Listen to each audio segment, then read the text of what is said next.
Olá, vocês estão me ouvindo, gente?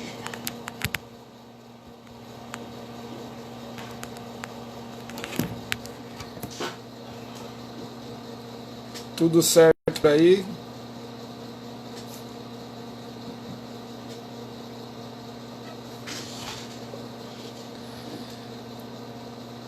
Bom, eu vou começar já porque o tempo é limitado, né? A gente tem 1 hora para o Instagram fechar sozinho aqui a live. Bom, eu fui convidado aqui pelo Hardcore contra o Fascismo para fazer uma apresentação, uma, uma palestra, né, uma palestrinha aqui sobre as narrativas do fascismo atual, né, que tipo de narrativa o neofascismo está mobilizando, que tipo de história está sendo faz parte da visão de mundo e dos projetos dessa gente que, por exemplo, ontem atacou um evento de história medieval para atrapalhar, para impedir a fala de um professor que estava falando sobre história medieval africana, por exemplo. Isso faz parte de uma visão de mundo. Eu vou falar um pouco sobre esses eventos que têm acontecido, as pressões que estão acontecendo na educação e na cultura para que uma visão autoritária, supremacista e militarista do passado seja uma visão propagada pelo Estado, pela educação, nos livros escolares, na TV Escola, né? Já está na TV Escola. Quer dizer, a gente está enfrentando aí uma tentativa de uma imposição supremacista de uma visão sobre o passado. Eu vou indicar uma série de leituras, alguns filmes também, alguns vídeos, algumas lives, que vão depois para um post, porque aí fica mais fácil de quem quiser acessar, entrar lá e atrás do que quiser. Eu me apresentando um pouco, né, eu sou historiador de formação, né, pesquisador em história. O meu trabalho com pesquisa é sobre século XIX brasileiro, formação do Estado Nacional no Brasil, um período de diversas guerras civis no Brasil, que a gente não costuma ouvir falar muito. Eu estudo um desses conflitos, o massacre de portugueses que aconteceu em Cuiabá, no ano de 1834, no contexto aí dessas guerras civis, né, que o Brasil estava totalmente tomado por conflitos políticos, né, a primeira metade do século XIX inteira.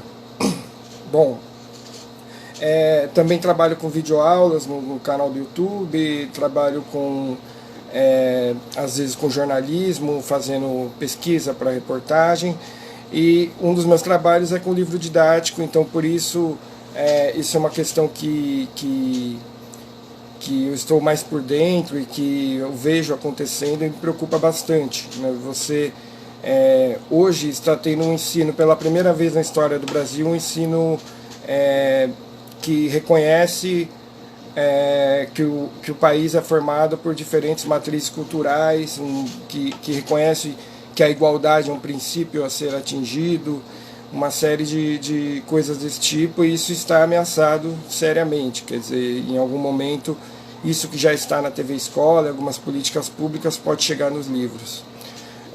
Agora, entrando finalmente, né, no tema aqui, eu vou falar aqui de alguns terraplanismos da história. Quer dizer, vocês devem ter visto pela chamada, que é um pouco sobre essas figuras que se veem como cavaleiros medievais, 300 de Esparta, que acham que o Brasil deve valorizar apenas aqueles seus heróis brancos, né, o pessoal da família real, a princesa Isabel, os imperadores, que acreditam numa narrativa exclusivamente branca da história do Brasil e esse tipo de coisa.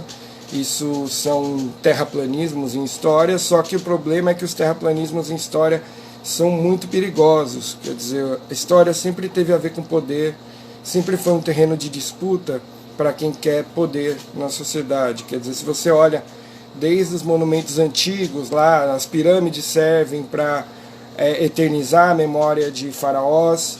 Os primeiros documentos escritos lá da Mesopotâmia, você vai encontrar uma série, né, de documentos que são listas de reis com seus feitos. Essa construção de uma memória sobre o passado, ela é sempre muito disputada, porque ela efetivamente tem poder. Se a gente acredita que o nosso passado foi uma coisa, que nós vivemos uma determinada narrativa, né, nós estamos em determinado ponto da história, nós vamos agir de acordo com isso. Nós vamos ter uma postura diante do presente que vai ser de acordo com essa nossa visão do passado. E o poder sempre trabalhou com imagens do passado. Né? Por que um Estado nacional tem o direito de existir? Né? Cada país tem a sua história que vai justificar. Né? Os Estados Unidos tem o direito de ter o domínio sobre o seu território porque fizeram uma guerra contra a Inglaterra de independência.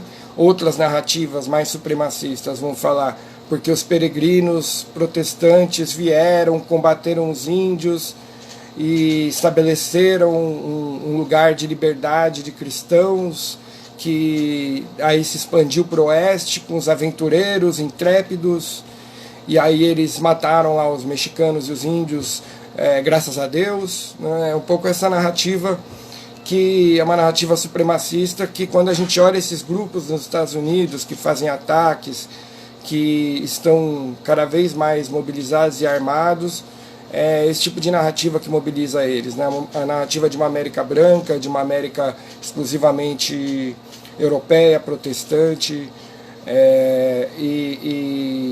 e esse terraplanismo, portanto, ele está ligado à disputa por poder, ele está ligado à violência. E quando a gente está falando de projetos fascistas, a gente está falando de um uso deliberado da manipulação do passado. Né?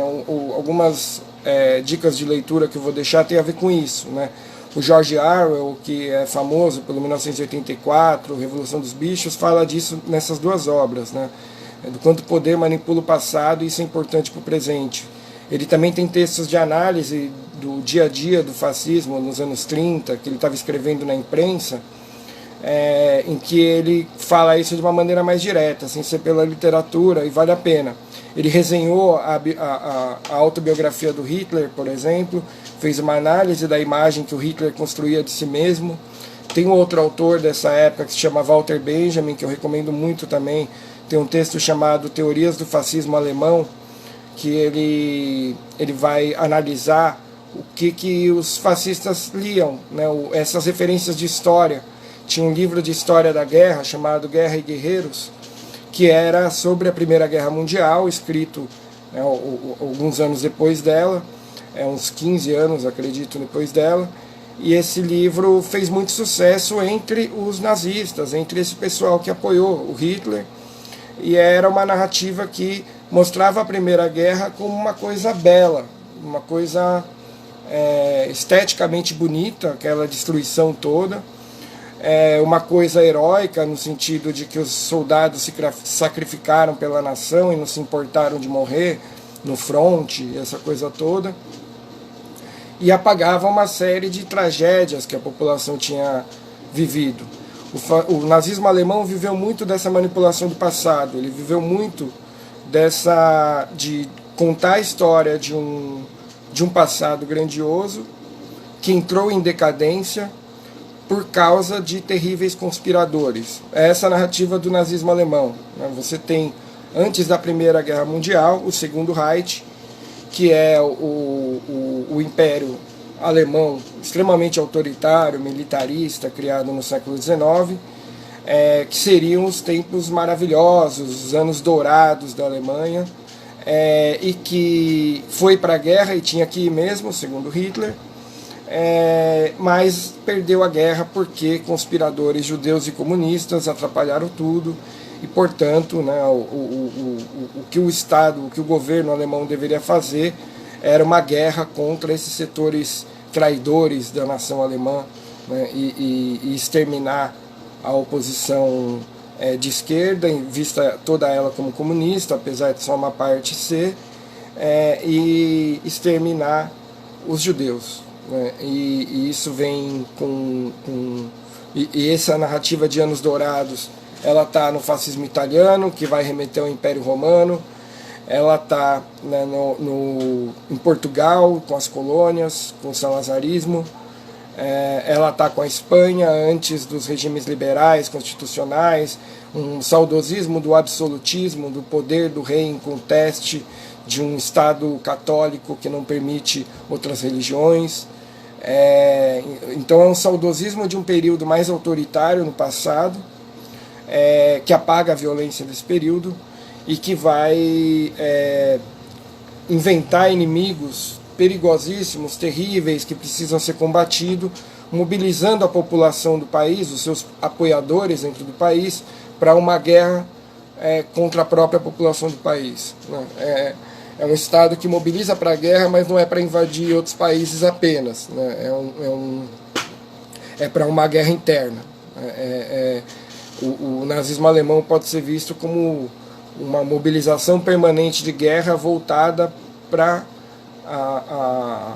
voltada contra setores da população alemã, e que, quando se estabelece realmente no poder, começa a sua expansão para invadir outros países e conquistar aquilo que a narrativa histórica do Hitler dizia. Então esses terraplanismos, essas mentiras sobre a história, foi o que Hitler usou como discurso para convencer as pessoas. Quer dizer, nesse sentido de manipular a memória da Primeira Guerra, de inventar esses inimigos, né, e em diversos outros. Né, o nazismo trabalhou muito com essa manipulação do passado. Bom, vou procurar seguir um esquema para não passar o tempo aqui. Das recomendações que eu deixo, né, de análise atual, tem uma live do Fernando Sarte Ferreira, uma outra do Paulo Arantes, eu vou deixar lá, para uma análise de como trabalhar essa comparação, né, do que a gente está vivendo com esse período do fascismo, porque eu acho que eles vão aprofundar mais nisso, eu não tenho como fazer isso. Eu vou falar do passado mesmo. De materiais sobre o fascismo dos anos 20, 30 e 40, o documentário Arquitetura da Destruição, eu acho que é o beabá do nazismo, de entender a visão de mundo dos nazistas, o que eles queriam. Acho que todo mundo deveria ver. Um outro documentário chamado The Atomic Café, ele é sobre o que aconteceu depois do final da Segunda Guerra. Eu acho que vale a pena para ver nos Estados Unidos como essa cultura fascista se normaliza na sociedade, numa sociedade que permanece liberal, constitucional e tudo mais, mas que tem uma cultura fascista muito viva, que hoje a gente está vendo à luz do dia, mas que sempre esteve aí. Bom, o Benjamin, que eu mencionei, o Teorias do Fascismo Alemão, alguns textos do George Orwell, a Simone Weil, que é uma outra autora antifascista daquela época, que vale a pena ver, que vai falar sobre essa questão do passado, né, a ideia de que a perda do passado é a caída na servidão colonial, que a gente não pode permitir que essas mentiras se estabeleçam para a população, porque isso pode ser um passo sem volta para uma servidão colonial, para as pessoas aceitarem uma dominação, vai saber por quanto tempo, de um domínio supremacista. E um artigo meu que analisa esses terraplanismos. Né? Eu publiquei em 2018, então não tem nada muito recente, assim, mas eu falo dos perigos que poderia ser esse pessoal chegando onde ele realmente chegou. O artigo chama A Nação Brasileira entre a Cruz e a Espada, apontamentos sobre a atual reconstrução de uma identidade nacional supremacista no Brasil. Porque, enfim, basicamente disso que se trata, né, de uma identidade nacional na qual não cabe todo mundo. É isso que se quer propagar. É uma identidade nacional branca, europeia, cristã, que que tenta pressionar políticas públicas faz tempo. Esse pessoal que hoje se encontra no Ministério já vinha pressionando, e o objetivo deles é esse, para negar o direito à memória e à ancestralidade às pessoas negras e indígenas no Brasil, para retomar um estudo que já existiu no passado sobre história do Brasil, que é um elogio da colonização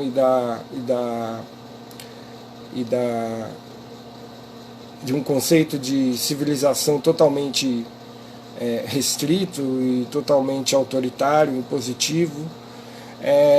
Enfim, eu vou passar agora imagem por imagem, né, aquelas que estão no material de divulgação. Depois vocês podem dar uma olhada. Eu também vou colocar nesse post as referências dessas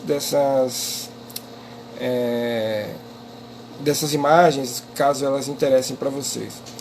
Né?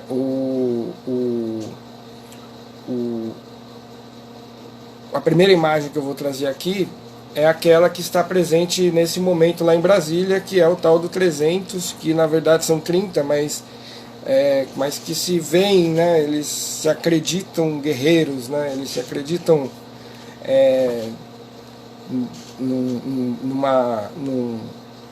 que eles estão fazendo algo que se inspira em alguma coisa que aconteceu no passado, né, num tipo de personagem que existiu no passado.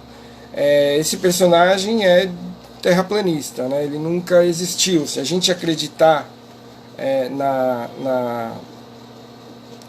na imagem que eles constroem, né, que eles têm na cabeça sobre o que era a antiguidade, 90% da população da antiguidade clássica, de Roma, de Esparta, de tudo mais, eram guerreiros, né? Era uma sociedade que só tinha homem bombado, guerreiro armado, né? Era isso a sociedade daquela época, né?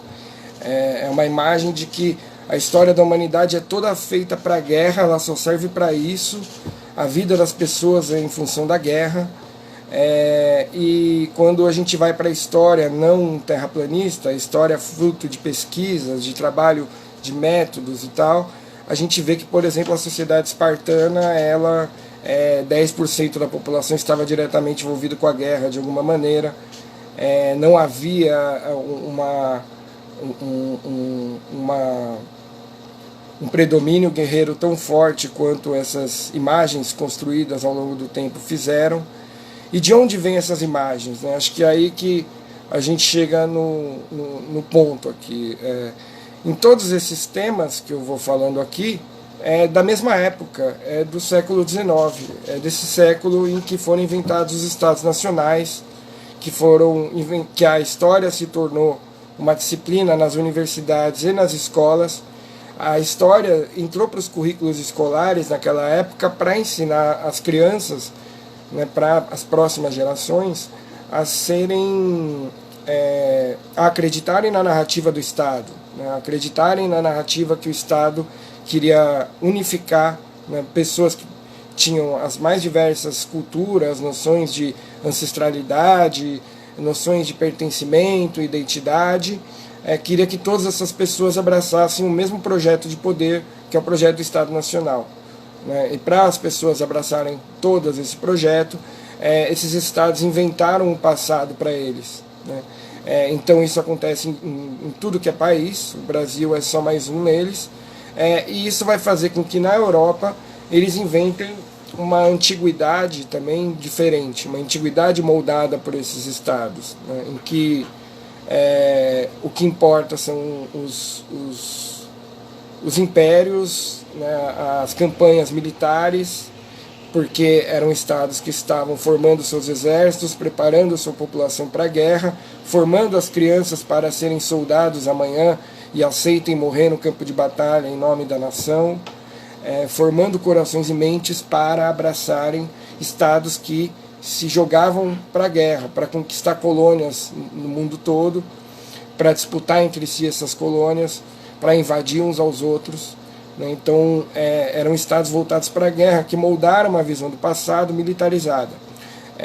Sobre isso eu fiz uma live inteira no canal Conectando Diálogos, que também vou indicar, então não vou aprofundar muito nessa questão do militarismo no passado, mas eu acho que é bom a gente ter essa ideia, essa percepção, né? Uma outra live também que eu vou indicar é especificamente sobre os 300, recepção, usos da antiguidade e neofascismo brasileiro, que é uma análise específica do uso dessa imagem dos 300 pelo neofascismo brasileiro, por professores de História Antiga da Universidade Federal Rural de Pernambuco. Eu vou passar esse link também.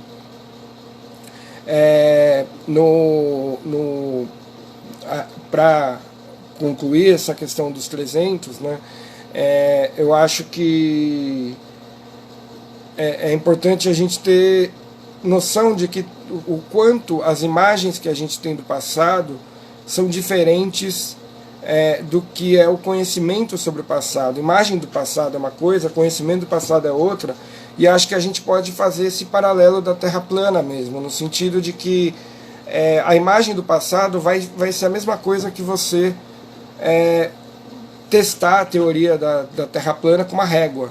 Você vai no horizonte lá no mar e coloca a sua régua e você vai confirmar que a Terra é plana.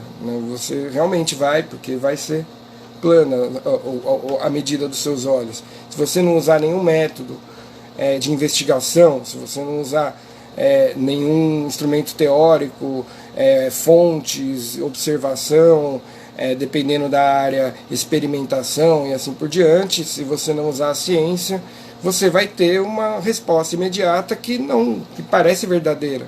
Você vai olhar, e é meio parecido com a história nesse sentido, quer dizer, você vai ver um documento de um rei no século, sei lá, 16, 17, para saber por que a colonização do Brasil aconteceu, e ele vai dizer que é para salvar as almas dos índios, para converter para Jesus Cristo e salvar todo mundo, e enfim, isso vai ser repetido o tempo todo, né? E você pode acreditar nisso. Se você quiser acreditar nisso, do mesmo jeito você pode acreditar na régua quando for pensar sobre a Terra plana. Isso não vai te levar a um conhecimento sobre o passado.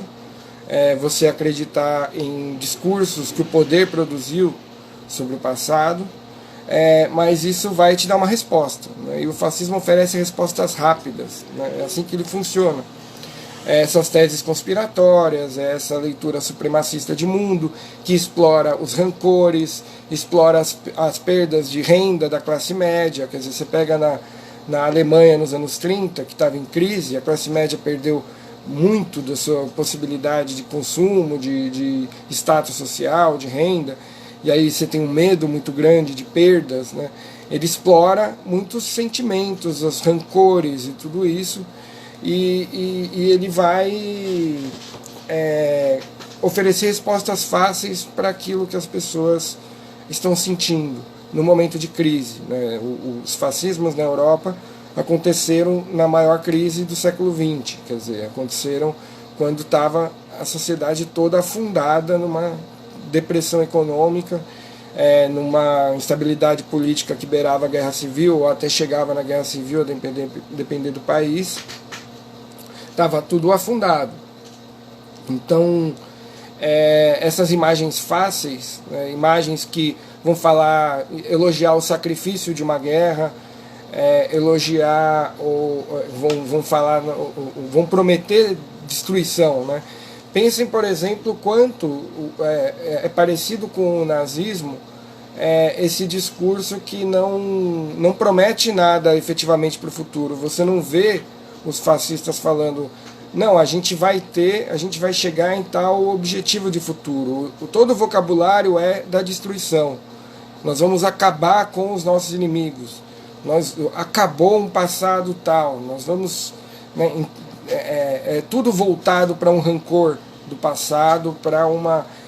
isso nem aponta para um futuro, né? O futuro é sacrifício, temos que nos sacrificar pelo líder, temos que, né, nos oferecer para ser guerreiros desse grande líder, né? Temos que nos entregar como instrumento de um projeto de poder, né? É um pouco por aí. E aí toda essa visão de mundo construída sobre a antiguidade, no modelo militarista, ela vai ser muito útil para isso, né? Porque ela vai ser o elogio de um respeito à hierarquia que não se importa com a racionalidade das coisas, né? Se o Führer falou, está falado, né? As pessoas seguem. Não precisa fazer sentido, não precisa ser inteligente, não precisa ter estratégia, né? As estratégias do Hitler foram as mais burras possíveis. Abrir 2 frontes, um contra a Rússia, outro contra os aliados no Ocidente. Quer dizer, não era alguém que era inteligente, né? Essa imagem também, ele era um idiota que se apropriou de teorias de supremacismo racial que já tinham sido inventadas por outras pessoas no século XIX, para submeter as pessoas negras da África, para submeter indígenas da América, para submeter pessoas da Ásia, da Oceania, teorias que falavam em supremacismo racial, em pureza de sangue, esse tipo de coisa. E o nazismo se apropriou dessas teorias para aplicar também aos judeus, enfim, para usar também o antissemitismo, que era um sentimento que existia, um tipo de preconceito que existia. Ele não inventou os preconceitos contra judeus, contra outras minorias, eles já existiam. Como eu falei, o fascismo fornecer resposta fácil no momento de crise para criar uma mobilização de massa, que é uma mobilização de massa em defesa, no fundo, da ordem, né, para a manutenção da estrutura social, né. Quem está com eles é um monte de gente que está no 1% mais privilegiado da sociedade, um monte de empresário, general, juiz, esse pessoal que, né, não passa nenhum sufoco que nem as pessoas comuns. E essas pessoas, enfim, mobilizam a população para enfrentar aqueles que possam vir a ser uma ameaça à ordem. Então vou passar agora ao segundo, para não acabar estourando o tempo aqui e não poder falar de tudo, que são essas imagens da Idade Média, né? Esses cavaleiros, né, que a gente vê por aí, inclusive em manifestações, né, os caras vestidos. Na Itália isso é muito forte, na extrema-direita italiana tem um negócio chamado Liga Norte, que os caras vão a todas as manifestações parecendo que estão no filme do Monty Python, assim, é uma coisa ridícula, enfim. Mas eles vão e eles cultuam essa imagem de que eles são guerreiros medievais. Isso vem de um mesmo imaginário guerreiro que essas narrativas do século XIX inventaram, acrescentando um ponto bem importante, que é uma ideia de guerra santa, uma ideia de que essa guerra é especificamente uma guerra contra infiéis, é uma guerra de defesa de valores civilizacionais e religiosos do Ocidente cristão. É essa a narrativa. Se você pega as obras da extrema-direita brasileira, com as coisas tipo Olavo de Carvalho, esses sujeitos, eles estão falando nisso, em defesa da civilização ocidental cristã, que está sendo ameaçada por inimigos que são, né, uma conspiração bem louca, né, uma conspiração que vai de islâmicos, gays e feministas, e China e União Europeia, e sei lá. Agora a Gaviões é parte também, né, dessa conspiração mundial. Então é uma conspiração muito louca aí, os caras constroem. Se você pega a documentação do nazismo, isso não é muito diferente. As conspirações dos judeus lá era uma coisa nesse nível. Se você pega o Plano Cohen no Brasil, que é na mesma época que o nazismo, o Plano Cohen foi um plano mirabolante, loucão, assim, parecia uma corrente de WhatsApp, assim, que justificou o golpe de Estado do Getúlio Vargas, do Estado Novo. Isso foi publicado, isso foi anunciado no rádio, que era o que todo mundo ouvia na época, né? Não tinha TV popularmente, não tinha os outros meios. O rádio era muito popular, todo mundo ouvia, e aí eles divulgaram, existe um plano comunista, né? Eles vão queimar as igrejas, planejam estuprar todas as mulheres, eles realmente, o plano falava tudo esse tipo de coisa, e com base nesse plano, o Estado, reagindo a esse plano que o Estado mesmo inventou, ele criou uma ditadura mais pesada do que a que já existia, né? O Vargas já era um ditador antes do Estado Novo, mas ele se coloca num outro lugar, né, com mais poderes, totalmente concentrados, a partir desse plano mirabolante, conspiratório, loucão que ele faz, né? E nisso eu acabei fugindo aqui da questão da Idade Média, né? Mas é um pouco para ter uma ideia do quanto essa manipulação do passado faz parte. E acho que vale a pena mencionar essa questão dos ataques que estão havendo, né? Estão havendo alguns ataques a eventos que são mais ou menos que nem isso que a gente está fazendo aqui, só que sempre ataques contra pessoas que estão falando sobre história da África, sobre cultura negra. São ataques claramente racistas, que as pessoas entram, passam, colocam suásticas, colocam coisas desse tipo no meio da live. E o último que teve foi exatamente no evento de história medieval, né, e que casa muito bem com esse tipo de narrativa que eles estão promovendo. Se vocês conhecerem o que esse fascismo está promovendo de história, a série, o principal conteúdo deles, que está sendo difundido pela TV pública para os estudantes, né, na TV Escola, se chama Brasil Paralelo. Tem Olavo de Carvalho, tem essa tranqueira toda aí. Tem o tal do príncipe, né, o príncipe herdeiro de rigorosamente porra nenhuma, né? O cara não é nada, mas enfim, se considera príncipe lá, acredita. Esse terraplanismo serve para massagear egos mesmo, né, de gente que acha que é superior aos outros, seja porque é de uma família real, seja porque é branco. É para massagear ego que serve esse tipo de narrativa.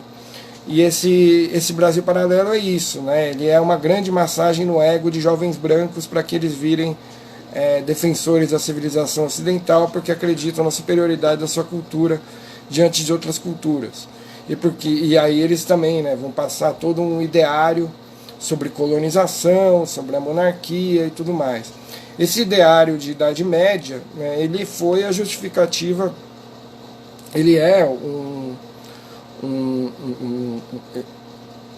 ideário que eles promovem sobre a Idade Média, né, é um ideário de guerras de cavaleiros cruzados, né, de guerra santa. Isso os aproxima, né, de Estado Islâmico, esse tipo de coisa, né? Mas é o Estado cristão, no caso, né?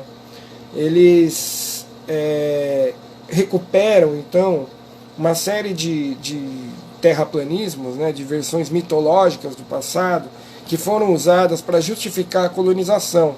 Quando os portugueses vieram para cá, tem um vídeo meu que depois eu vou indicar, que se chama Os Mitos Portugueses, que trabalha com isso, quer dizer, que mostra que visão de história os navegadores que chegaram no Brasil em 1500 tinham, no que eles acreditavam, né? Porque o Estado português já construía esses mitos de uma guerra santa naquela época. Ele deliberadamente inventava um passado para poder justificar as suas expedições, porque para os próprios portugueses era um grande esforço, que morria gente, que não era uma coisa tranquila para o povo, né, em Portugal, ter o país inteiro mobilizado para sair lançando navio para o mundo inteiro. Ele tinha que convencer sua própria população de que a missão dos portugueses no mundo era sair invadindo o país na África, na América, na Ásia, para levar a palavra de Deus, e é isso que ele fez, né? Essas justificativas religiosas da colonização são recuperadas por esse neofascismo, e aí para explicar o Brasil, para dizer que o Brasil é fruto de uma cruzada, que o Brasil é fruto de um esforço de expansão da fé cristã para a conversão dos índios, que é uma narrativa muito antiga, uma narrativa que justificou todas essas violências na época, né, que apaga totalmente a violência do processo colonial. Se vocês assistem esse Brasil Paralelo, e não é que eu esteja recomendando, é só se alguém quiser saber do que eu estou falando, né, eles é um tom sempre suave, leve, né, o passado foi super tranquilo, né, um contraponto a isso vocês podem ter nos 2 primeiros capítulos do Guerras no Brasil, da Netflix. O primeiro é com Ailton Krenak, que eu recomendo as coisas que ele escreve, fala, tudo. O segundo com uma série de pesquisadores, e que vão discutir aí esse mesmo período da história. E vocês vão ver o que é guerra. O período colonial, quem governava o Brasil era capitão-general, era um sujeito com formação militar, porque as construções dos portugueses no Brasil eram fortes, eram cidades muradas. Os primeiros estabelecimentos, além das igrejas que foram criados aqui, eram os quartéis, eram os presídios na fronteira. Percebe? A gente está falando de uma sociedade extremamente militarizada, porque isso aqui foi uma guerra de imposição de uma sociedade sobre outras, que ao longo dessa imposição foi criando teorias para justificar essa dominação. E aí que vem o supremacismo racial, por exemplo, né? Quando você pega as imagens de Lisboa, as pinturas de Lisboa no século XV, no começo da colonização, quando eles estavam começando a chegar na África, você vê príncipes africanos negros desfilando em Lisboa com suas cortes, porque eles não viam nada de estranho, era mais um rei tão respeitável quanto os outros. O supremacismo não existia na Europa medieval no sentido que existiu depois, no sentido que existe hoje. Quer dizer, eles olhavam para um rei negro da África como eles olhavam para um outro rei de outra região. E pode ser seu inimigo, pode ser seu amigo, pode ser que você queira matá-lo ou não. Mas não havia uma ideia de superioridade natural dos europeus. É a colonização que vai impor um domínio prolongado sobre esses povos e vai gerando esses discursos de legitimação desse domínio, que vão dizer: os negros são inferiores naturalmente, os índios são inferiores naturalmente, que vão inventando formas de elaborar isso que são cada vez mais radicais no seu supremacismo e que vão chegar no nazismo, né, que vão chegar no mais extremo possível, que é um Estado que coloca todos os seus esforços para a eliminação, né, de setores da população em nome de teses racistas, de escravização dos eslavos e assim por diante. Quer dizer, é um supremacismo completamente fora de controle. E que não é um acidente. O nazismo é um desenvolvimento que acontece. Você tem antes dele muitas coisas que são bem parecidas, que chegam quase no mesmo nível. É que o que o nazismo tem de novo é a complexidade das suas fábricas da morte, né? Quer dizer, colocar milhões de pessoas numa linha de montagem que serve para matar pessoas. Isso nesse nível, nesse grau de sofisticação. Agora, o que o Leopoldo II da Bélgica fez no Congo, né, o que a formação dos Estados nacionais na Europa mesmo fizeram internamente, né, contra ciganos, contra eslavos, a depender do país, e assim por diante, as caças às bruxas, enfim, você tem esforços de eliminação do outro na formação dos estados, e no caso da caça às bruxas, uma guerra às mulheres, né, disso que se trata, que vão formar esses estados, nas guerras civis religiosas no século XVII, e o nazismo é herdeiro disso, não é diferente da lógica que já regia os estados nacionais. Ele radicaliza isso. E ele se inspira em formas de supremacismo extremamente radicais que já existiam antes dele. Então, por exemplo, Hitler admirava o segregacionismo dos Estados Unidos. Ele tentava imitar isso quando criou guetos para os judeus e tal. Ele tentava imitar os guetos dos negros nos Estados Unidos. Ele se inspirava em Ku Klux Klan, ele se inspirava nesse tipo de cultura que era muito forte lá. O nazismo não é um fenômeno da Alemanha, ele é um fenômeno do Ocidente. E aí que está. Toda essa narrativa, né, eu fui longe, comecei com os cavaleiros medievais, toda essa narrativa de salvação do Ocidente é, no fundo, uma narrativa de recusa de autocrítica do Ocidente. Né? A salvação do Ocidente que eles colocam é a salvação no sentido de não vamos permitir que, apesar da Primeira Guerra Mundial ter destruído tudo, a Segunda Guerra Mundial ter destruído de novo, o colonialismo ter destruído o mundo, o Ocidente ser criticado. O Ocidente não pode ser um objeto de uma crítica, o colonialismo não pode ser objeto de crítica, e eu entendo que isso está acontecendo hoje porque nós vivemos uma crise muito profunda do capital, uma crise muito profunda econômica e tudo mais, E aí nem todos os projetos de futuro que existem na nossa sociedade são projetos onde cabe todo mundo. Tem gente que está projetando um futuro onde não cabe todo mundo, como Hitler fez, como outros fascistas fizeram. E essas pessoas que projetam um futuro onde não cabe todo mundo, se vocês olharem no Brasil Paralelo, a fala do Olavo de Carvalho, que vai colocar os índios lado a lado com bicho, né, que vai tratar os indígenas como completamente indignos de ter um passado e, portanto, de ter um futuro, é disso que está falando, né, de supremacismo, de algo muito perigoso. Enfim, vou passar para o próximo tópico. Com isso eu introduzo a questão da colonização. Sobre colonização é aquilo que eu falei, é interessante contrapor, colocar de um lado esse Brasil Paralelo, do outro lado o Guerras do Brasil, que vocês vão ter uma ideia do que é isso, né? Onde essa narrativa, o quanto essa narrativa está delirante, quanto ela é terraplanista, né? Porque ela se baseia no discurso dos reis, no discurso dos capitães generais, né? O rei está lá falando, estamos no Brasil salvar as almas dos índios, tal. Aí a ordem que ele vai dar para as autoridades vai ser mata os índios, né? Quer dizer, o discurso dele é muito bonito, mas as leis é de guerra justa, que chamavam de guerra justa, né? É escravização, é bandeira, é isso, né, que eles promoviam. Agora, passando aí ao tópico da monarquia, falta, né, pouco tempo, temos, pelo que eu vejo, são 20 minutos aí, porque começou um pouco depois. Então eu vou usar 10 minutos para falar da monarquia e 10 minutos para falar da tese do branqueamento. Bom,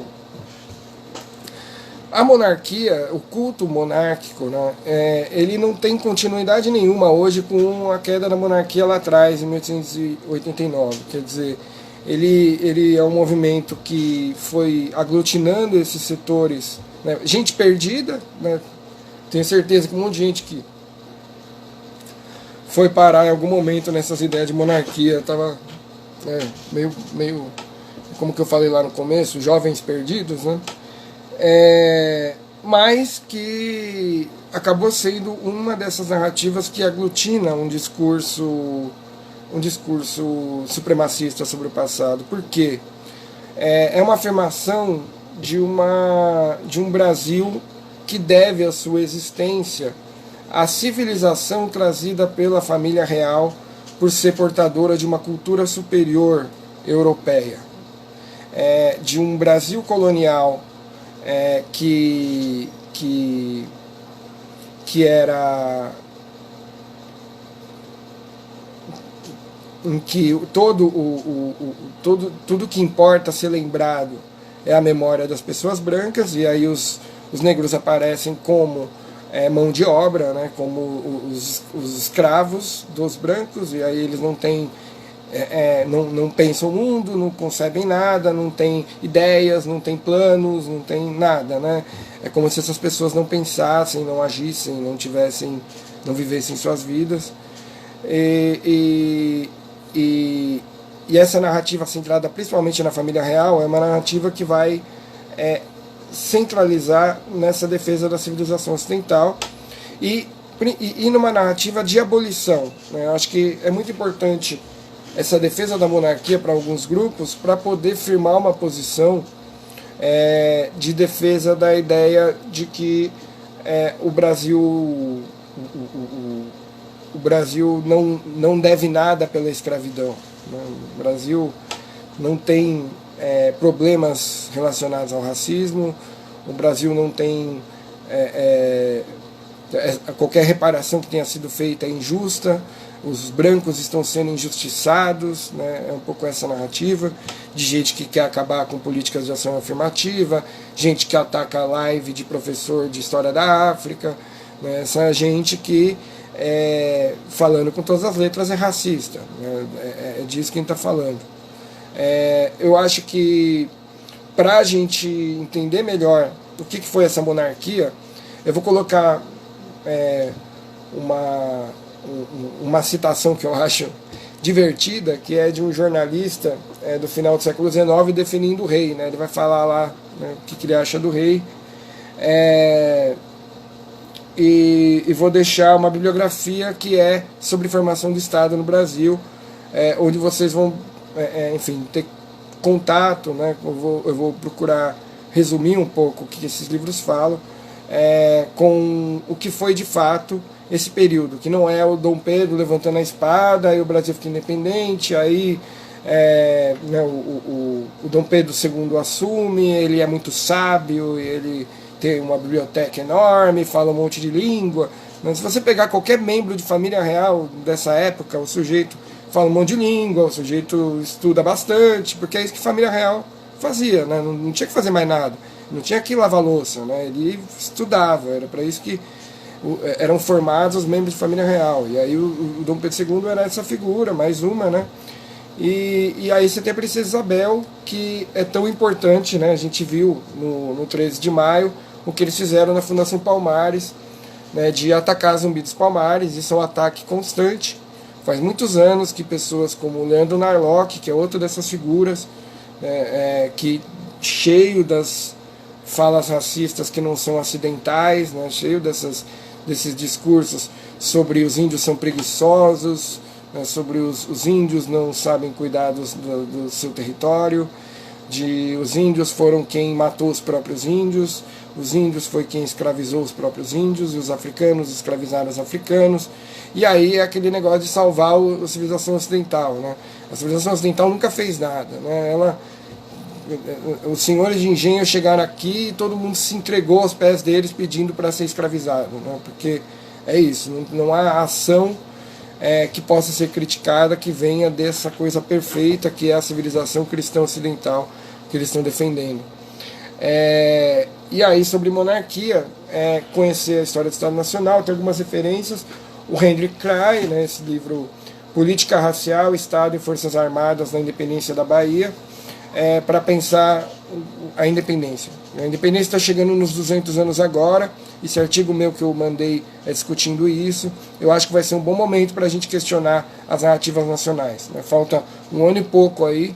A gente pode se organizar para fazer desse ano um momento de questionar o que o Brasil enfim, de questionar essas narrativas que vão ser os 200 anos da independência.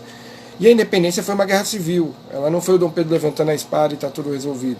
E foi uma guerra civil lutada por soldados, a maior parte do Brasil, né, tropas que incluía gente de todas as cores, de todas as origens, e que não era essa história branca da família real. Né. Na Bahia, que foram as batalhas decisivas, e que eles nem mencionam no Brasil Paralelo, eles têm uma hora inteira para falar sobre independência, eles não falam sobre as principais batalhas da Guerra de Independência, nem sobre o principal marco da Guerra de Independência, que é o 2 de julho, que é comemorado na Bahia até hoje, que foi a data na época que as pessoas consideraram a data da independência. E o 2 de julho não é nem mencionado, né?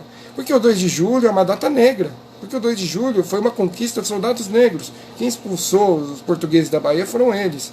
Depois se rebelaram, depois, enfim, foram perseguidos, punidos e tudo mais, mas foram pessoas que eram escravizadas até aquele momento, libertadas para a guerra, lutaram na guerra, aí se rebelaram e tudo mais. Mas no Pará foram principalmente tropas indígenas, que tinham sido cristianizados, que viviam em aldeias integradas à colonização, mas que tinham que eram racializados por esse poder, né, que eram vistos como os tapuias, né, que eram esses indígenas cristianizados. Então, no Pará foi assim, recomendo o trabalho do André Machado também, o livro do Istvan Yankees, Formação do Estado e da Nação, o outro, Independência, História e Historiografia, para quem quiser conhecer. Sobre isso, podemos, tem outros materiais meus, é o que eu mais estudei na vida, tem minha tese, tem tudo isso, a gente pode conversar muito mais vezes. Agora, concluir com a questão da tese do branqueamento.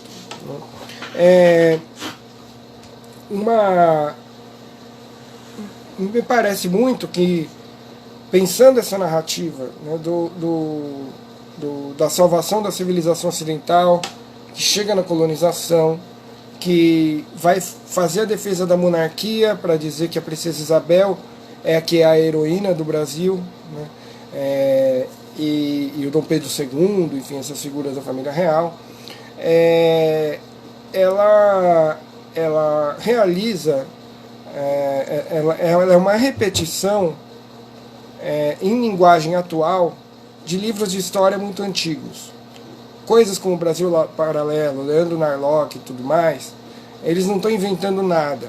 Eles estão repetindo em palavras atuais o que diziam os historiadores do Brasil do século XIX, que defendiam o império, que defendiam a monarquia e que defendiam a chamada tese do branqueamento, que defendiam que o Brasil era uma nação europeia. O principal desses autores é o Francisco Adolfo de Varnhagen. Esse artigo meu é mais em cima dele, mas analisando ele. Ele foi um dos primeiros intelectuais a colocar isso em termos de um projeto de futuro. Ao escrever a história do Brasil, ele faz uma história do Brasil que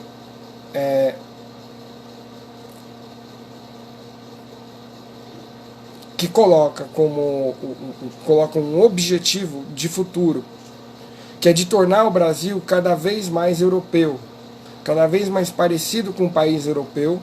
Isso envolve, por exemplo, incentivar a imigração de imigrantes exclusivamente brancos, de oferecer terras e tudo mais, de dar um monte de benefícios para esses imigrantes, e ao mesmo tempo, políticas que vão incluir o extermínio de povos indígenas, que ele defende diretamente no texto dele. Esse livro do Varnhagen, História Geral do Brasil, ele foi o livro de história mais influente do Brasil durante muito tempo, durante coisa de um século. Ele ainda era um dos livros mais influentes de história do Brasil até décadas atrás. Ele é um livro importante, infelizmente. O Varnhagen ele vai ter esse projeto de futuro. Ele vai ter um projeto de futuro de branquear o Brasil. Ele vai usar a introdução do livro, dessa história geral inteira, para fazer uma defesa do extermínio indígena, para fazer uma defesa de que o Brasil deveria promover uma guerra para acabar com os índios. É esse tipo de ideologia.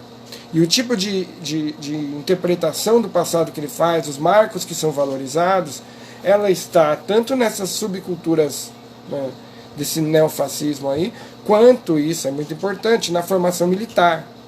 Os currículos militares do Brasil não mudaram na ditadura, eles continuam iguais. Isso foi uma questão um dos grandes problemas dessa nossa democracia de 88, não ter mexido em bases ideológicas do militarismo. Então, existe um monte de terraplanismos que é como todos os militares brasileiros aprendem história, que é essa história da defesa da civilização ocidental, que está sendo ameaçada por inimigos, e esse inimigo todo militar aprende, é o comunismo. É impressionante como até hoje a gente acha que isso surgiu em corrente do WhatsApp. Não, isso está nas academias militares, isso está em um monte de livro de história por aí, e isso está na forma como nossos pais e avós estudaram história, porque os livros escolares de 20, 30 anos atrás eram assim. Eu ainda peguei a transição, eu peguei livros que eram do meio que nem esse modelo antigo, e os que já tinham influência dessa visão mais democrática, de incluir as diversas ancestralidades e tal. Hoje eu faço livro didático, eu estou trabalhando, inclusive nesse momento, com livro didático.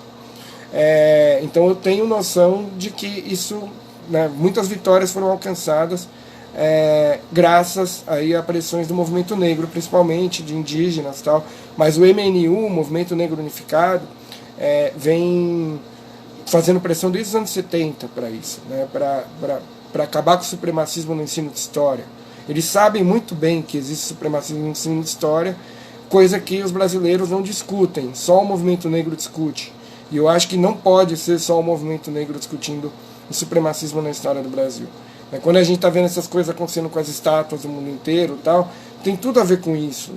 São colonialistas que estão caindo, é o Cook, agora na Austrália, que está cercado pela polícia, tem o Leopoldo II, essa turma toda, que a gente está vendo uma reação mundial ao supremacismo acontecendo, e a gente precisa entender essas coisas. Então, uma recomendação Acho que para iniciar essa conversa é isso aqui, ó, o livro da Beatriz Nascimento, Quilombola Intelectual, Possibilidade nos Dias da Destruição.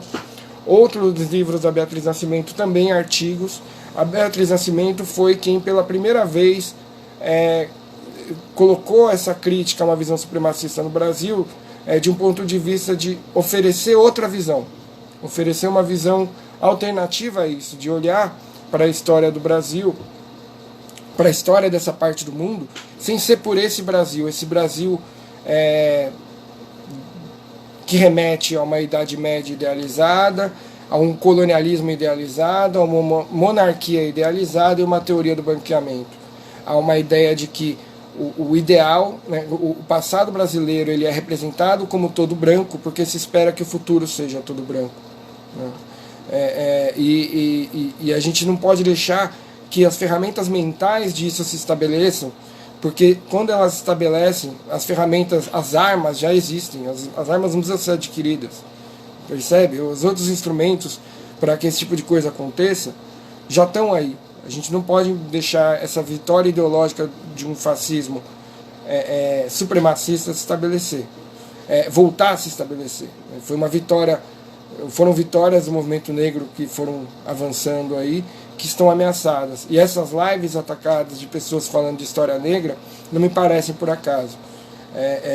Me parece que é um esforço de desestabilização desse tipo de narrativa, enquanto eles estão tentando consolidar um tipo de narrativa que é excludente, que é antidemocrática, que é autoritária, que é militarista, que naturaliza a violência, que naturaliza o racismo, e que, enfim, pode ser um projeto de longo prazo. Não sei que hora a gente vai ser cortado aqui, então, por enquanto, estou falando aqui, mas eu acho que a qualquer momento a live vai cair. Vou pensar se tem mais alguma coisa importante. Acho que eu consegui dar conta aqui do mais importante. Eu vou passar então essas referências todas para vocês. Vou num post separado daqui a pouco. E aí vocês dão uma olhada lá. Enfim, tem uma série de leituras.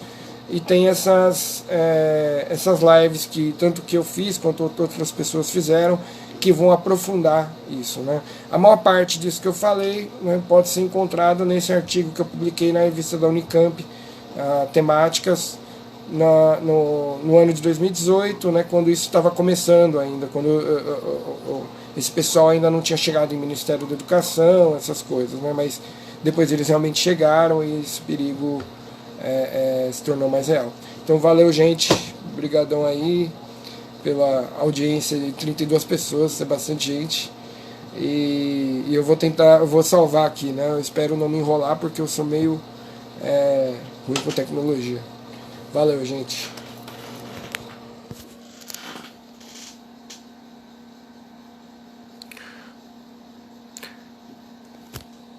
Como que eu salvo aqui, Favela? Me diz aí.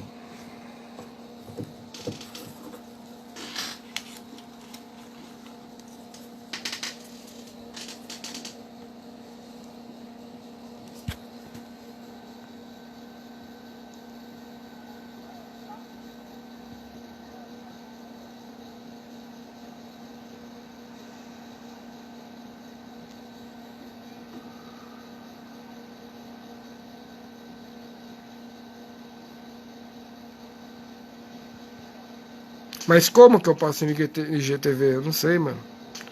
Eu sou ruim.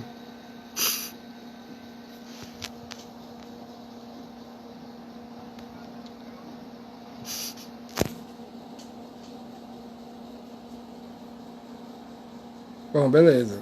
Eu encerro aqui então?